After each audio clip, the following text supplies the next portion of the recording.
tell us where we're going. We're going to San Francisco. To Russia. Hey now, honey, I've been driving around in my car, looking for some kind of open bar. It's gonna be alright, Got no money, but I'll work it out with my charm. Having a good time, ain't doing no harm. It's gonna be alright. Hey now, honey, I've been driving around in my car, looking for some kind of open bar. It's gonna be alright. Got no money, but I'll work it out with my charm. Having a good time, ain't doing no harm. It's gonna be alright.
Welcome back to the channel. We just got back from our big trip to Russia. We were over there for a month visiting family, and my wife's friends, all her relatives still live there, so we try to go back every year or two, take the kids and let them see the grandparents. So we just got back from a trip, and we wanted to talk to you about the EDC that I carried when I was over there, both what was in my pockets and then what I carried in my pack. With traveling with, a wife and two little kids, you have to carry a little bit more than if you were just going out by yourself. So do take two systems to ensure that I have everything that I want.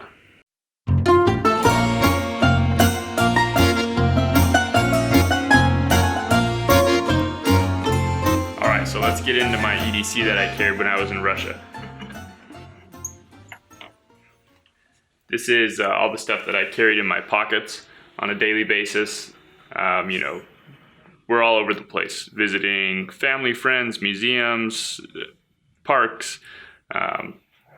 Need something that I can take with me everywhere, that can go through security at train stations, that's not going to cause any problem. Before you go to a different country, it's important to do your research and see what you're allowed to carry. Obviously, my go-to protection in the United States is, concealed carrying a pistol, but overseas that's not possible, so I need to figure out what I can carry legally that is not going to end me up in, some Russian jails. Let's start with what I carry for protection besides situational awareness. So since I can't carry a pistol like in the United States, in Russia you can carry a small pocket knife. So I do bring this cheap little CRKT. It's got a small blade. It's not going to be a problem if police want to talk to me and I show them this. It doesn't look scary or, offensive. So I do take a little blade, and the reason I take just a cheap little folding knife is because I can't take it in my carry-on, so it has to go in my checked baggage, and it's not uncommon to have stuff swiped out of your checked baggage when traveling through Europe or Russia. So it's a $15 knife if someone takes it out, not a big deal. I'm not gonna put a $100 folding knife in my checked bag. The next thing that I like to carry is a small flashlight, and I have the Streamlight Micro Stream and USB chargeable. And we go to a lot of malls and shopping centers, and there's no windows really inside of these. It's a huge indoor mall, and if there was some sort of terror attack or the power went out, it's going to get dark in there real fast without having any natural light. So carrying a flashlight, I use this thing multiple times when we were there. Just kids drop stuff when we're walking at night in the dark. There's not a lot of street lighting where we were in some places in Russia. So this has been quite helpful. Definitely use this more than I thought I would overseas. Of course, it's important to carry a good smartphone.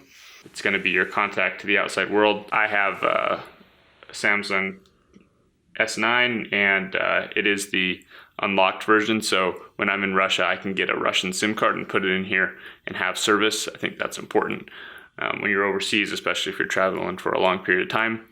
Some other things that we use on our phone to stay in touch with family back in the US is Viber or WhatsApp. Those are great Wi-Fi based messaging apps that allow you to send, you can do video calls, regular calls, text, all that kind of stuff. So we use that to kind of check in with people along the way. Navigation on your phone is huge. So we do download offline maps so that we can make sure we're not getting lost in these big cities. Oh, and I get a lot of questions about the case. It is from Magpul. It's a pretty sweet little case. So if you're wondering where I got that, check out Magpul. I think a watch is a pretty important everyday carry item. I just carry this G-Shock, and I like to, adjust the times as we go through the different time zones when we're traveling. It's right there on my wrist. It's not going to run out of batteries. So, yeah, it just looks nice. Just carry a watch.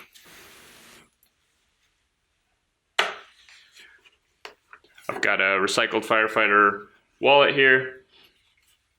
Nothing special about that. I love the thin profile of it. It doesn't, stick out in my pockets to make it a target for pickpocketing. It's really, really thin. And then I don't carry it in the rear. I carry it in a front pocket just to make sure to avoid the pickpocketing and make it a little harder. Got to have your passport if you're going to be traveling overseas. So just like in the United States, carrying medical is important. I have two little kids. They're running around at the parks doing all kinds of crazy stuff. Definitely easy to get injured. Accidents in Russia are pretty common. Driving is pretty crazy there. So I always feel a lot better having this with me. There's also the potential for terrorist attacks. Since Russia has been more involved in Syria and the Middle East, they've had more terrorist type activity going on. So just like here, it's important to carry medical. Of course, I carry our EDC Pocket Trauma Kit. And just a quick review of what's inside again here. We've got a pair of nitrile gloves. Personal protection is important if you're going to be dealing with someone else's blood. You don't want to be getting that on your hands. So carrying gloves. I've got some Celux Rapid Ribbon, hemostatic gauze for clotting, an injury if you need to pack it. We had a lot of customers really like this little micro first aid kit that we include in the kit. It's got some antibiotic gel, alcohol wipe, iodine wipe, a couple band-aids, and some steri strips, which are great for if you cut yourself and it's a clean cut, you kind of like stitches, you can pull it together real tight so that it heals up nice. So this always comes in handy, especially if you have kids. And then a SWAT tourniquet, which is, obviously not my favorite tourniquet for, one-handed use, but I think for the size and convenience of being able to carry all this in my pocket, it's my go-to. I don't want to be trying to carry something else that I'm going to leave behind because it's too bulky, like a cat or a soft tooth. I prefer to carry this, and then I carry a bigger med kit in my backpack that I'm usually wearing all the time too. So this is my EDC medical setup. My wife also carries one of these kits and a cat tourniquet in her purse, and we're pretty much always together, so we kind of back each other up and ensure that together we have a full loadout.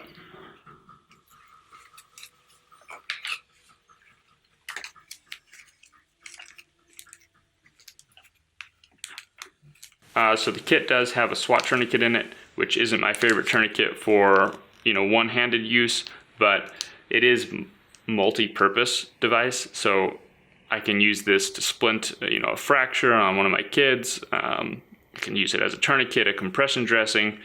It's just an ice wrap. It's got a lot of different uses, and that's why for me on an international trip where space and size is really important, it works for my purposes.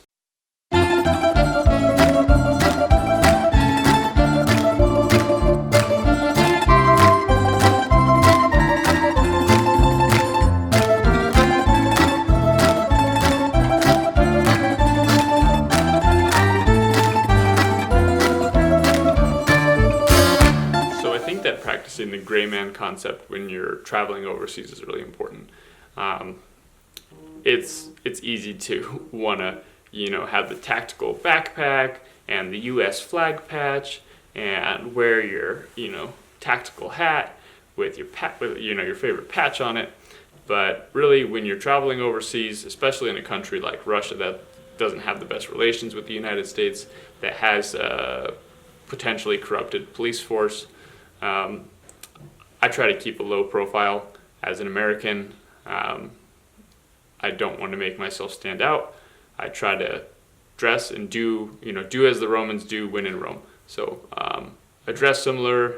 I don't speak English in front of police or security forces. Try to blend in and just act normal, act confident. Don't look like a tourist. Just blend in. So I think that's important when you're traveling overseas. Don't point yourself out. So traveling with 2 little kids means that, well, basically you got to be ready for all kinds of stuff, because they get sick, they get little boo-boos, cuts, they get infections. You have to carry a little bit more when you're dealing with a whole family than just yourself. So I carried this backpack with me at least in every vehicle that we were in, or when on the train or whatever. As you can see, it's just a regular kind of travel backpack. It doesn't look tactical or something. Try not to stand out. Inside of here, we've got some Leatherman Raptor Shears. These are my favorite shears. They fold up real nice. They're solid, cut really good. You've got a glass breaker here on the back, and then you also have a strap cutter right here and a oxygen valve right there. Not really something that I'm probably going to use when traveling, but the strap cutter and the glass breaker are definitely quite possible. And they fold up real small. So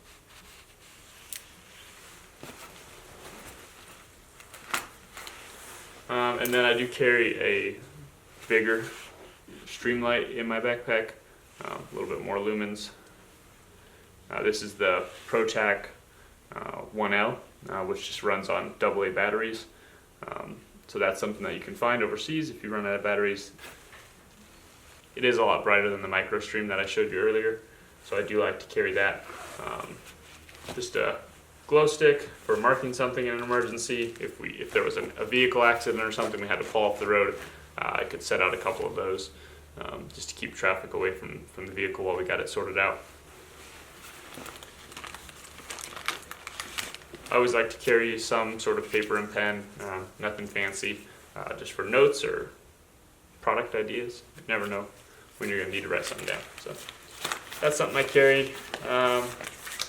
Snacks, gotta have snacks. Alright, so then I carry our Get Home Alive medical kit, which is a comprehensive medical kit. So it's not just trauma stuff, it's also got all your first aid stuff for splinting if there's a broken bone, triangular bandages. It's kind of got everything in it. Obviously it's got all the trauma stuff too. So just a quick look at what's in here.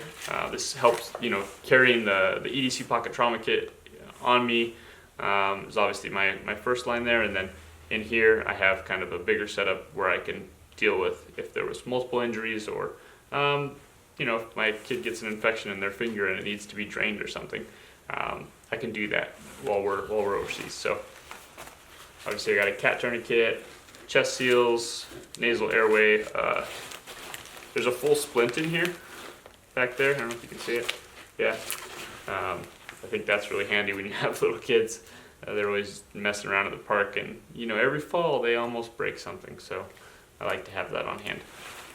Some gloves, more C-locks, CPR face shield, something that I like to have if you end up doing compressions on someone, and doing mouth to mouth. If you decide to do that, you're going to want to have a barrier, and it's common for people to vomit when you're doing CPR, so I like to have that. Israeli compression dressing, triangular bandage back here. There's a pack of regular compressed gauze. Inside of here, we've got the Boo Boo kit. So it's some burn gel, band-aids of multiple sizes, steri strips again, some med tape, tampon, some medication, Difin for allergies. You've got aspirin, ibuprofen, some Curad, bacitracin for infections, iodine wipes, alcohol wipes, Purell wipes, and a splinter out. So if you need, get a splinter or you get an infection that needs drained, you can use that. It's a sterile, basically kind of like a needle that you can work with. So have that. There's also some gauze pads back here. Those come in handy for a lot of things. So yeah, it's a pretty comprehensive kit. This is actually something that we're about to update. There's going to be a new version of this coming out here around Black Friday, so keep an eye out. We'll be showing you guys some stuff on that here shortly. In the meantime, if you need a comprehensive kit, this is a great option.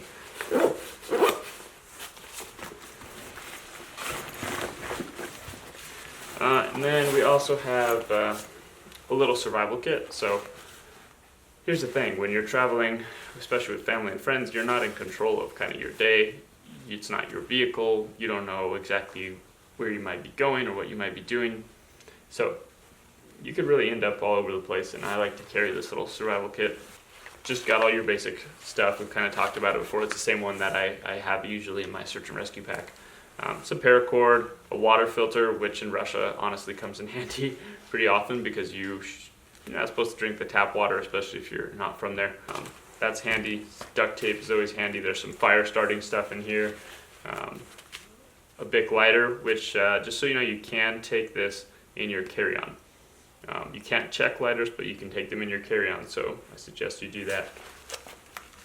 And then there's some warming stuff, some water bags, just your basic survival stuff. So I like to have that with me. It doesn't take up much space. But yeah, so that's my two carry systems, the backpack setup and what I showed you in my pockets. I think it's pretty comprehensive. It's minimal, but I don't like to go overboard. But I do like to be prepared for any situation, especially when I'm traveling overseas where things are kind of out of my hands and I'm not in control of the situation always, or being the leader. So that's my carry for International EDC, guys. I hope you liked it, and look forward to some more videos coming now that I'm back. We've got a lot of interesting stuff coming up. Have a good weekend.